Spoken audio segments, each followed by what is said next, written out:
Hello students, welcome to the next lecture of chapter matrix.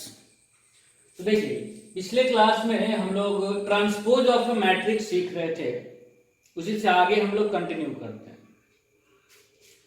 तो इसमें हम लोग ये सीखे हुए थे कि अगर कोई मैट्रिक्स हमारा हो A is equal to AIJ m/n order का, तो इस मैट्रिक्स के ट्रांसपोज को हम लोग डिनोट करते हैं a to the power t और a' से।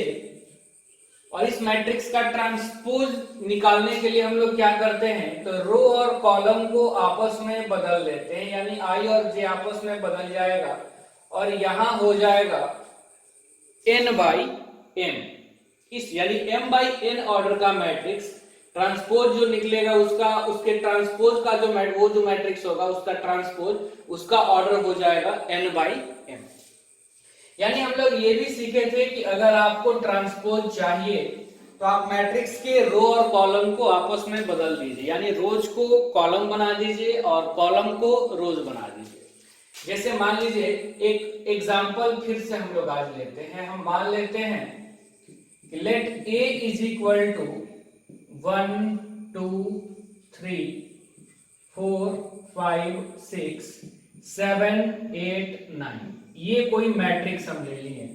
देन A ट्रांसपोज अगर हम लोग निकालें तो देखिए क्या करना है कि पहले रो को हम लोग लिखेंगे पहले कॉलम में 1 2 3, दूसरे रो को हम लोग लिखेंगे दूसरे कॉलम में और तीसरे रो को हम लोग लिखेंगे तीसरे कॉलम। इस तरह से अब देखिए रो और कॉलम, कुछ बच्चे ऐसा भी सोच सकते हैं कि जैसे अभी हम आपको बता रहे थे कि पहले रो को आप पहले कॉलम में लिखिए। आप ऐसा भी लिख सकते हैं कि पहले कॉलम को पहला रो में लिखिए। पहला कॉलम क्या था 1 4 और 7, इसको हम लोग पहले रो में लिख दिए 1 4 और 7। दूसरे कॉलम को यानी 2 5 और 8 को लिख दिए दूसरे कॉलम में और दूसरे रो में और तीसरे कॉलम को तीसरे रो में। तो यहां पे इस मैट्रिक्स का भी ऑर्डर है 3/3 और ये स्क्वायर मैट्रिक्स था, तो ट्रांसपोज निकालने के बाद भी इसका ऑर्डर क्या आएगा 3/3। तो ये हालांकि एग्जांपल्स हम लोग पिछले लेक्चर में देख चुके थे, लेकिन ये एग्जाम्पल लेने का मेरा एक ही मकसद था कि मैं आपको ये सिखा पाऊं कि अगर आप स्क्वायर मैट्रिक्स का ट्रांसपोज भी निकालेंगे तो जो डायगोनल एलिमेंट्स होता है, जो एलिमेंट्स प्रिंसिपल डायगोनल के होते हैं, डायगोनल एलिमेंट्स या हम लोग पढ़े भी थे कि इन्हीं को प्रिंसिपल डायगोनल एलिमेंट्स कहा जाता है या इन्हीं को लीडिंग डायगोनल एलिमेंट्स कहा जाता है, कि इनका जो पोजीशन होता है वो इंटरचेंज नहीं करता है। आप देखिए ट्रांसपोज निकालने के बाद भी इस मैट्रिक्स में भी A11 के पोजीशन पे एलिमेंट है हमारा 1, A22 के पोजीशन पे एलिमेंट है 5 और A33 के पोजीशन पे एलिमेंट है 9। सेम आप इसके ट्रांसपोज में भी देखिए ना, A11 के जगह पे 1, A22 5 और A33 9। तो हम लोग बस ये यहां से समझना चाहते हैं कि अगर हमारा मैट्रिक्स स्क्वायर होगा, यानी स्क्वायर अगर हमारा मैट्रिक्स होगा तो ट्रांसपोज निकालने के बाद भी जो मैट्रिक्स आएगा, या यूं कहें कि स्क्वायर मैट्रिक्स में ट्रांसपोज निकालने के बाद भी डायगोनल एलिमेंट्स का पोजीशन चेंज नहीं होता है, यानी डायगोनल एलिमेंट्स जो रहेंगे वही रहेंगे। क्यों? क्योंकि आप इनको इस तरह से डिनोट करते हैं A11 2 2 3 3 एंड सो ऑन। तो अगर आप इन दोनों को आपस में इंटरचेंज भी कर दीजिएगा तो भी तो वो 1 1 ही रहेंगे। A22 को अगर आप इंटरचेंज भी कर दीजिएगा तो भी वो 2 2 ही रहेगा। सिमिलरली 3 3 को भी अगर आप इंटरचेंज कीजिएगा तो वो 3 3 ही रहेगा।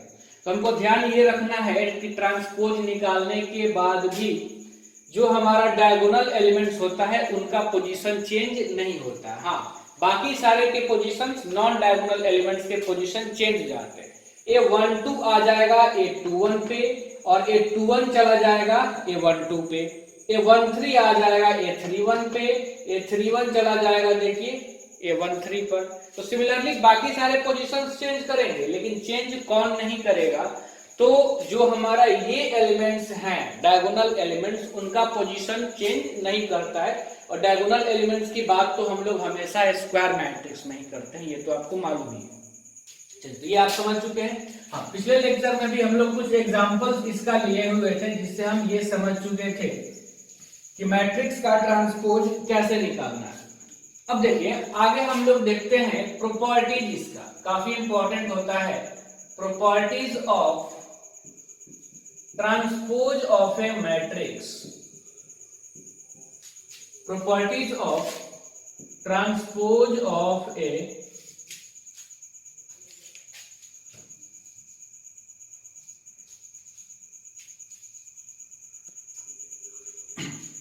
हाँ, देखिए हम लोग सीख रहे थे properties of transpose of a matrix.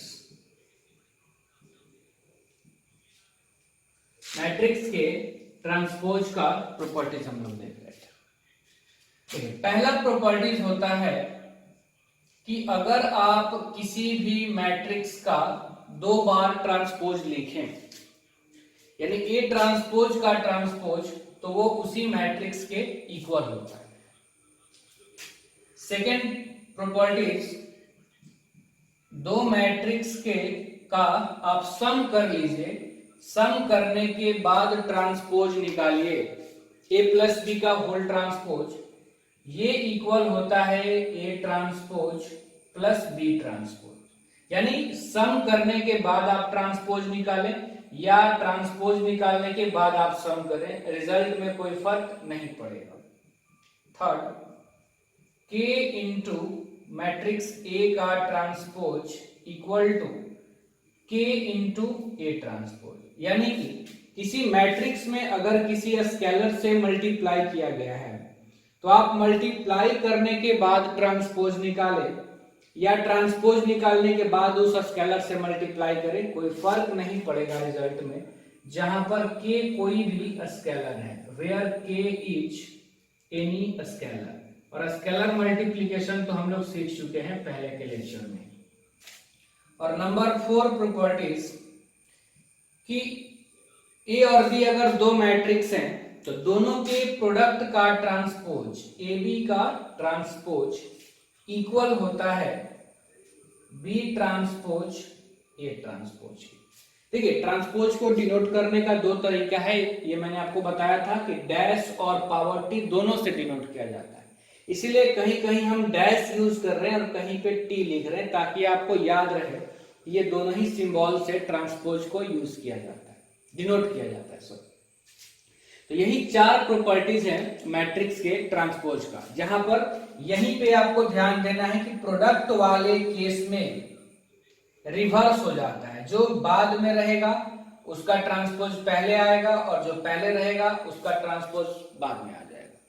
बाकी सब तो जैसे है उसी तरह का है। पहला एग्जांपल तो काफी आसान है, जैसे मान लीजिए कि हम एक एग्जांपल ले लें, let matrix A is equal to, मान लीजिए यही है 1 2 3 4 5 6, देन A ट्रांसपोज, देखिए A ट्रांसपोज क्या हो जाएगा आप बताइए। तो A ट्रांसपोज हो जाएगा 1 2 3, फिर यहां हो जाएगा 4 5 6। और अगर यहीं पे हम लोग ए ट्रांसपोज का फिर से ट्रांसपोज निकालेंगे, तो पहला रो हमारा पहला कॉलम बन जाएगा, दूसरा रो दूसरा कॉलम बनेगा, तीसरा रो तीसरा कॉलम बनेगा। तो देखिए आप कि ये मैट्रिक्स ए के ही इक्वल आ चुका है। ठीक है, तो इसको हम लोग क्या लिखेंगे, ए। तो ये आपको अब समझ में आ गया होगा पहला प्रॉपर्टी। सेम किसी भी प्रॉपर्टीज में ऐसा कुछ नहीं है कि जो आपको समझ में नहीं आए। हाँ, यहाँ पर थोड़ा बहुत दिक्कत हो सकता है, ये क्यों इंटरचेंज होगा। तो आप थोड़ा सोचिए कि अगर आप डायरेक्ट करेंगे, जैसे मान लेते हैं हम कि 2 मैट्रिक्स है हमारा ए और बी, इस मैट्रिक्स का ऑर्डर है 2/3 और इस मैट्रिक्स का ऑर्डर है 3/2। तो अभी तो हम इनका प्रोडक्ट कर सकते हैं क्योंकि ए का कॉलम और बी का रो इक्वल है, और रिजल्टेंट ए बी हमारा किस ऑर्डर का आएगा, तो 2/2 ऑर्डर का आएगा। ये तो आप समझ रहे होंगे। अब आप सोचिए कि अगर हम इस ए बी का ट्रांसपोज निकाल देते हैं तो रिजल्टेंट भी 2/2 का, लेकिन अगर ट्रांसपोज निकालने के बाद आप चाहते हैं, हम अगर ये चाहें कि ए ट्रांसपोज बी ट्रांसपोज निकालें, तो कई बार ऐसा भी हो सकता है कि अगर हम बी ट्रांसपोज, जैसे अगर हम ये करें कि ए बी का transpose equal to A transpose B transpose, तो इस केस में देखिए क्या होगा कि ए के ट्रांसपोज का ऑर्डर क्या हो जाएगा 3/2 और बी के ट्रांसपोज का ऑर्डर भी क्या हो जाएगा 2/3, तो मल्टीप्लाई तो हो जाएगा और ऑर्डर क्या आ जाएगा 3/3, तो क्या वो इसके इक्वल हो पाएगा? नहीं हो पाएगा। इसीलिए ऑर्डर को यहां पे इंटरचेंज कर दिया जाता है। कई बार ऐसा भी हो सकता है कि इंटरचेंज करने के बाद इनका प्रोडक्ट पॉसिबल भी नहीं हो, ऐसा भी एग्जांपल्स लिया जा सकता है। समझ रहे हैं आप मेरी बात? तो यही वजह है कि प्रोडक्ट वाले केस में, यानी दो मैट्रिक्स के प्रोडक्ट का होल ट्रांसपोज इक्वल होता है बी ट्रांसपोज ए ट्रांसपोज, जो बाद में मैट्रिक्स रहेगा उसका ट्रांसपोज पहले आ जाएगा और जो पहले मैट्रिक्स रहेगा उसका ट्रांसपोज बाद में आ जाएगा। ठीक है, चलिए नोट कीजिए इतना, तब आगे बढ़ते हैं।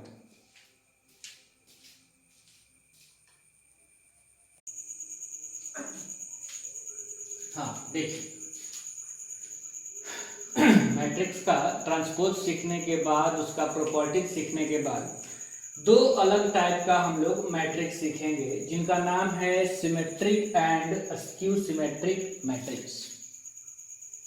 इनका डिफिनीशन बेस्ड है ट्रांसपोज पर ही, तो हम इनको भी देखते हैं बारी बारी से। पहले हम लोग देखते हैं कि सिमेट्रिक मैट्रिक्स क्या होता है। सिमेट्रिक मैट्रिक्स क्या होता है, तो देखिए ध्यान से। सिमेट्रिक मैट्रिक्स होता है एक ऐसा स्क्वायर मैट्रिक्स जिसका ट्रांसपोज उसी मैट्रिक्स के इक्वल हो। क्या बोले हम? ऐसा स्क्वायर मैट्रिक्स जिसका ट्रांसपोज उसी मैट्रिक्स के इक्वल हो। यानी हम बोल सकते हैं कि a matrix A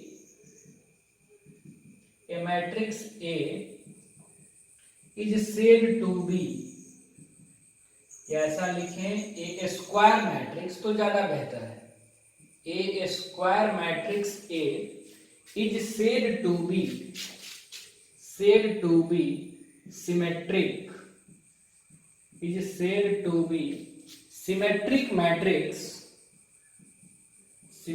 matrix if A transpose is equal to A transpose is equal to A। देखिए, ऐसा स्क्वायर मैट्रिक्स जिसका ट्रांसपोज उसी मैट्रिक्स के बराबर हो, उसको हम लोग क्या कहेंगे? Symmetric matrix. अब जरा आप डेफिनेशन सोचिए कि अगर ट्रांसपोज उसी के बराबर होना है, तो ये तो क्लियर है कि ऑर्डर तो सेम ही होना चाहिए, तो ऐसा सिर्फ स्क्वायर मैट्रिक्स में ही पॉसिबल है। तो अगर हम सिर्फ ये भी लिखते हैं कि a matrix is said to be symmetric matrix if A transpose is equal to A, तो आप सोचिए किसी भी मैट्रिक्स का ट्रांसपोज उसके इक्वल कब होगा? जब उसका नंबर ऑफ रो और नंबर ऑफ कॉलम दोनों इक्वल हो, तभी ऐसा हो सकता है। तो एक डिफिनेशन है हमारा ये कि ऐसा स्क्वायर मैट्रिक्स हम बोल के चलते हैं कि ऐसा स्क्वायर मैट्रिक्स जिसका ट्रांसपोज उसी के बराबर हो। एग्जांपल हम लोग एक लेते हैं 2/2 का। देखिए, मान लेते हैं कि let matrix A is equal to 1 2 2 3, be a matrix, then ये अगर कोई मैट्रिक्स है तो इनका ट्रांसपोज क्या होगा? देखिए, देखा जाए, पहले रो को पहला कॉलम बना दिए, दूसरे रो को दूसरा कॉलम बना दिए। देखिए, क्या इसका ट्रांसपोज इसके ये खुद मैट्रिक्स से अलग है क्या? ये भी है 1 2 2 3, ये भी है 1 2 2 3, यानी यहां ए ट्रांसपोज किसके इक्वल है? ए के ही इक्वल है। Therefore A is symmetric matrix. तो आप बस ये ध्यान रखिए कि अगर किसी भी मैट्रिक्स का ट्रांसपोज उसी के इक्वल आया तो इसका मतलब है कि वो मैट्रिक्स सिमेट्रिक मैट्रिक्स होगा। और सिमेट्रिक मैट्रिक्स आइडेंटिफाई करने का यही हमारे पास एक तरीका है। हाँ, एग्जांपल हम कैसे लिख लिए वो आप जरा सा सीखिए। अभी आप जानते हैं कि डायगोनल एलिमेंट्स का पोजीशन ट्रांसपोज लेने के बाद भी चेंज नहीं करता है, तो इनके जगह पर तो आप कुछ भी ले सकते हैं, जैसे 1 3 और 1 3 हम ले चुके हैं। हाँ, ये एलिमेंट है A12 और ये एलिमेंट है A21। ये कौन सा है? A12, यानी पहला रो सेकंड कॉलम का एलिमेंट। तो अगर हम लोग ट्रांसपोज लेंगे तो इसका रो और कॉलम इंटरचेंज कर जाएगा। तो और ये है A21,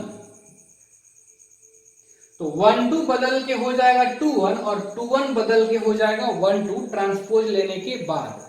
तो हम लोग क्या किए हैं, इसीलिए इन दोनों ही एलिमेंट को इक्वल रख लिए हैं। तो इक्वल रखने से हमारा क्या होगा कि जब हम ट्रांसपोज लेंगे तो अगर दोनों इक्वल रहेंगे तो वो मैट्रिक्स सेम ही दिखेगा जो हमारा पहले था, और वो अगर उसके इक्वल आ जाएगा तो हम उसको बोल पाएंगे कि वो मैट्रिक्स सिमेट्रिक मैट्रिक्स है। एक और आप एग्जांपल देखिए, B इज इक्वल टू, चलिए 3/3 का हम लोग एग्जाम्पल लेते हैं। जरा आप ध्यान से सीखिए कैसे 3/3 का सिमेट्रिक मैट्रिक्स हम लिख सकते हैं। चलिए पहला रो में हम कुछ भी लिख लेते, चलिए हम लिख लिए 4 0 5। अब आपको थोड़ा सोचना होगा कि ये 0 ट्रांसपोज लेने के बाद ये A12 है तो ये आएगा यहाँ पे। तो अगर हम यहाँ 0 लिए हैं तो यहाँ भी हमको क्या लेना होगा? 0, क्योंकि हमको B ट्रांसपोज B के ही इक्वल चाहिए। तो ये दोनों एलिमेंट इक्वल होंगे तभी ट्रांसपोज लेने के बाद मैट्रिक्स में फर्क नहीं पड़ेगा। ये है A13, ट्रांसपोज के बाद यहाँ पे आएगा तो यहाँ भी हम 5 ले लिए। यहाँ हम कुछ भी ले सकते, जैसे हम यहाँ ले लिए मान लीजिए 3, क्योंकि इसका पोजीशन चेंज नहीं होना है तो इसके अनुसार आपको कहीं और एलिमेंट्स लिखने की जरूरत नहीं है। लेकिन ये एलिमेंट है A23 जो बदल के होगा A32। तो यहाँ अगर हम ले लिए √3 तो यहाँ भी हमको क्या लेना होगा? √3। और यहाँ तो आप कुछ भी लेने के लिए फ्री हैं, क्योंकि आप अभी समझ चुके हैं कि डायगोनल एलिमेंट्स का पोजीशन नहीं बदलता है। तो आप ये कुछ भी लिख लीजिए और बाकी का एलिमेंट्स आप ध्यान से देखिए, ये बदल के यहाँ आएगा, ये बदल के यहाँ जाएगा, ये दोनों हम इक्वल लिख लिए। इन दोनों का आपस में इंटरचेंजिंग होगा तो इन दोनों को हम सेम रख लेंगे, और इन दोनों को आपस में बदलेंगे ट्रांसपोज के बाद तो इन दोनों को सेम रख लेंगे। तो ये एक मैट्रिक्स चलिए हम मान लिए, let B is equal to this. Transpose ले लेते हैं दोनों तरफ, लिखते हैं कि taking transpose on both sides we get, तो B ट्रांसपोज इक्वल टू, देखिए B ट्रांसपोज पहला रो पहला कॉलम, दूसरा रो दूसरा कॉलम, और तीसरा रो तीसरा कॉलम। तो आप देख लीजिए कि जो B ट्रांसपोज है वो B के ही बराबर है, तो इसको हम लोग लिख सकते हैं B। तो हम लोग यहाँ बोल सकते हैं कि here B transpose is equal to B, therefore B is symmetric matrix. तो ट्रांसपोज सीखने के बाद हम लोग दो अलग टाइप का मैट्रिक्स सीख रहे थे, symmetric and askew symmetric matrix, जिनमें से पहला जो है हमारा सिमेट्रिक मैट्रिक्स, उसके बारे में हम सीखे। क्या सीखे कि ऐसा स्क्वायर मैट्रिक्स जिसका ट्रांसपोज उसी मैट्रिक्स के इक्वल होगा उसको हम कहेंगे सिमेट्रिक मैट्रिक्स। एग्जांपल के तौर पे हम लोग ये एग्जांपल ले लिए, और इन एग्जांपल्स को लिखना भी कैसे है वो भी मैंने आपको बताया, ताकि आप सिमेट्रिक मैट्रिक्स का एग्जांपल कभी जरूरत पड़े तो आप उसको लिख सकते हैं। देखिए ध्यान से, बहुत सिंपल है ये, इसको आप कॉपी करें तो फिर हम लोग आगे स्क्यू सिमेट्रिक मैट्रिक्स की तरफ बढ़ते हैं।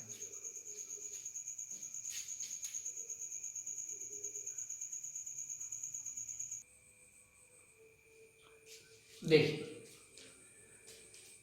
आगे हम लोग अब सीखते हैं अस्क्यू सिमेट्रिक मैट्रिक्स।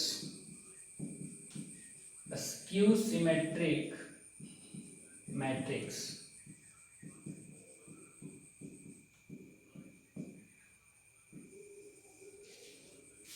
सिमेट्रिक तो हम लोग सीख लिए हैं कि ऐसा स्क्वायर मैट्रिक्स जिसका ट्रांसपोज उसी के बराबर हो उसको सिमेट्रिक मैट्रिक्स कहा जाता है। स्क्यू सिमेट्रिक मैट्रिक्स के लिए आप देखिए कि a square matrix A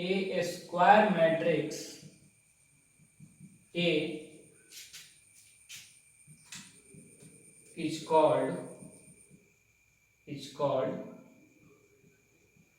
a skew symmetric matrix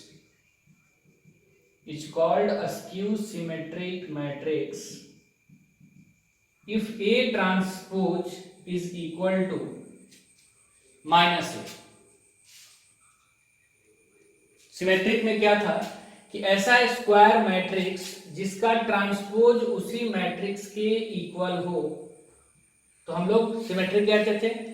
skew symmetric में क्या हुआ कि ऐसा स्क्वायर मैट्रिक्स जिसका ट्रांसपोज माइनस ऑफ उसी मैट्रिक्स के इक्वल होगा।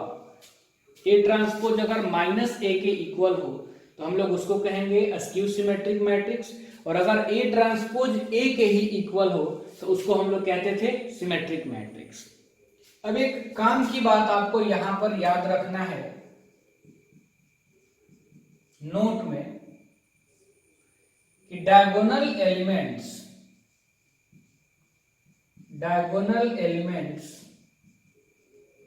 Of a skew symmetric matrix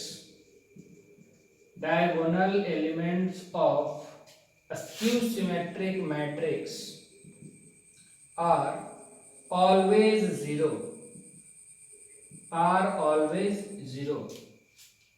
skew symmetric matrix का डायगोनल एलिमेंट्स हमेशा ही जीरो होता है, और ये क्यों जीरो होगा ये आपका आज का होमवर्क रहेगा। आप थोड़ा सोचिएगा कि स्क्यू सिमेट्रिक मैट्रिक्स का डायगोनल एलिमेंट्स क्यों जीरो होगा, और आप इस कमेंट सेक्शन में इसका जवाब देंगे या मुझे आप व्हाट्सएप भी कर सकते हैं कि डायगोनल एलिमेंट्स जो होगा स्क्यू सिमेट्रिक मैट्रिक्स का वो जीरो क्यों होना चाहिए हमेशा। बाकी इसको मैं नेक्स्ट लेक्चर में फिर डिस्कस कर दूंगा कि क्यों होगा, तब तक आप देखिए इसके बारे में थोड़ा आप सोचिए। चलिए, तो एक हम लोग दो चीजें सीखे कि ऐसा स्क्वायर मैट्रिक्स जिसका ट्रांसपोज उसी माइनस ऑफ उसके बराबर हो उसको हम लोग स्क्यू सिमेट्रिक मैट्रिक्स कहते हैं, और स्क्यू सिमेट्रिक मैट्रिक्स का डायगोनल एलिमेंट्स हमेशा जीरो होता है। एक तो एग्जांपल हम लोग लेते हैं। देखिए पहला example, let A is equal to, एक मैट्रिक्स हम लोग ले लेते हैं 2x2 ऑर्डर का। हम पहले देखें जैसे 0 3 -3 0। देखिए डायगोनल एलिमेंट स्क्वायर तो रखना ही है, ये तो आप कंफर्म है, ये तो होना ही चाहिए। तो पहले हम 2x2 का देखते हैं। ये जो मैट्रिक्स है, सॉरी ये जो एलिमेंट्स हैं ये जीरो होंगे, अभी हम लोग सीखे। हाँ, यहां 3 और यहां हम लिए हुए हैं -3। ऐसा इसलिए किए हैं क्योंकि ट्रांसपोज इसका माइनस ऑफ ए के बराबर होना चाहिए, तभी हम लोग उसको कह सकते हैं स्क्यू सिमेट्रिक। तो ये अगर हम मैट्रिक्स मान लिए रिजल्ट नंबर 1, और अगर हम दोनों तरफ ट्रांसपोज ले लें, taking transpose on both sides, we get क्या मिल जाएगा। तो A transpose is equal to, देखिए पहला रो को पहला कॉलम बना दिए और दूसरा रो को दूसरा कॉलम बना दिए, और A ट्रांसपोज किसके इक्वल आना चाहिए था, -A के। तो हम यहां से क्या करते हैं कि चारों ही एलिमेंट्स में से माइनस अगर कॉमन ले लें तो क्या बच जाएगा, 0 3 -3 0। देख पा रहे हैं आप, इन चारों में से माइनस अगर हम कॉमन ले लेंगे तो यही बच जाएगा। और ये मैट्रिक्स अगर मैं माइनस एन को छोड़ दूं तो ये मैट्रिक्स ए के ही बराबर है, तो हम लोग इसको लिख सकते हैं माइनस ऑफ ए। यानी ये क्या आ गया कि A transpose is equal to -A। This implies that ये जो हमारा एग्जांपल है A is a skew symmetric matrix. इसका भी एग्जांपल लिखने आपको आना चाहिए, A is a skew symmetric matrix. चलिए ये तो हुआ 2/2 का। अब हम एक 3/3 का एग्जाम्पल लेते हैं, एग्जाम्पल नंबर 2।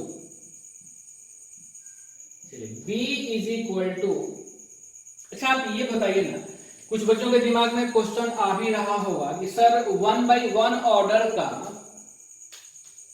सिमेट्रिक मैट्रिक्स हो सकता है कि नहीं हो सकता है। ये भी आपका एक क्वेश्चन रहेगा, ये भी आप करके कमेंट सेक्शन में बताइएगा मुझे कि क्या 1/1 ऑर्डर का symmetric matrix, skew symmetric matrix होगा कि नहीं होगा, और वो अगर होगा तो कौन सा होगा।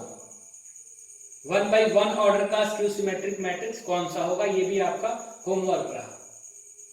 आगे देखिए हम लोग 3/3 का देख रहे हैं, तो डायगोनल एलिमेंट तो हमको 0 लेना है, ये हम ले लिए। माइनस ऑफ b के बराबर आना चाहिए ट्रांसपोज, ध्यान रखिए आप। तो यहां अगर हम 2 ले लें तो ये बात में आपको कंफ्यूजन नहीं होना चाहिए कि तब यहां पे सर को -2 लेना पड़ेगा।